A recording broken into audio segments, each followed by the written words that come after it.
আমি তোমায় পার করে দিই। মহিলাটা বলছে, আমি যেই নৌকার ভিতরে উঠলাম আর উঠে গিয়ে ভিতরে গিয়ে দেখছি আমার সেই পানিতে ফেলে দেওয়া তলিয়ে যাওয়া আমার কলিজার টুকরা আমার বাচ্চাটাকে একজন কোলে করে নিয়ে নৌকার ভিতরে বসে আছে।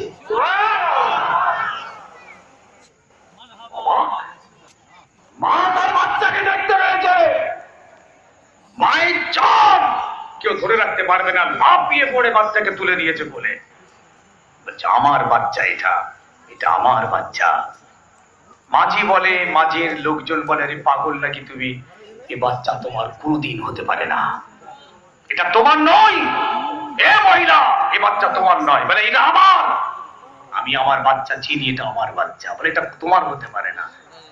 বলি মহিলাটা তখন ঘটনাটা শোনাচ্ছে, এই এই ঘটনা হয়েছিল, তত্ত্বায় ছিলাম, বাচ্চাটাকে ছুঁড়ে পানিতে ফেলে দিয়েছিল, আমি আমার খোদার কাছে কেঁদেছিলাম, তাই আমি এই তক্তাটা দ্বীপে এসে ঠেকলো, আমি দ্বীপে 3 দিন কাটাচ্ছি, তোমাদের দেখতে পেয়ে ডাকলাম, নৌকায় ঢুকে দেখছি আমার বাচ্চা।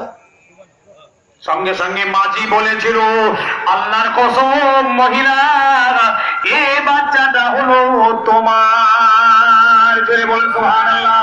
এ বাচ্চা তোমার, ও মহিলা, এ বাচ্চা তোমার। কি ব্যাপার, এতক্ষণ বললো বাচ্চা তোমার নয়, আর মহিলাটা যেই তার বাচ্চা পানিতে ডুবে যাওয়ার ঘটনা শুনিয়েছে এবার বলছে বাচ্চা তোমার। কি ব্যাপার?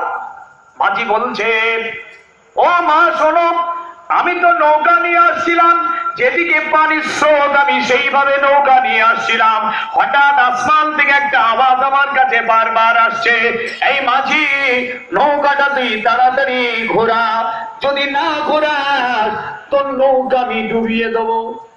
আমি ভীতু হয়ে গেলাম, কি ব্যাপার, কোথা থেকে কি আওয়াজ আসে? নৌকাটা ঘুরিয়ে নিলাম, এবার বলছে মাঝি, এই বাচ্চাটাকে তোর নৌকায় তুলে নে। আমি চতুর্দিকে ঘুরে দেখি কোথায় কার বাচ্চা, কাকে কোথায় তুলে নেব।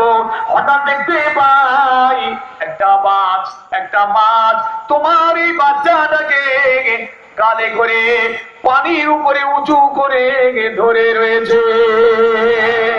আমি আমার নৌকাটা মাস্টার কাছে নিয়ে গিয়ে এই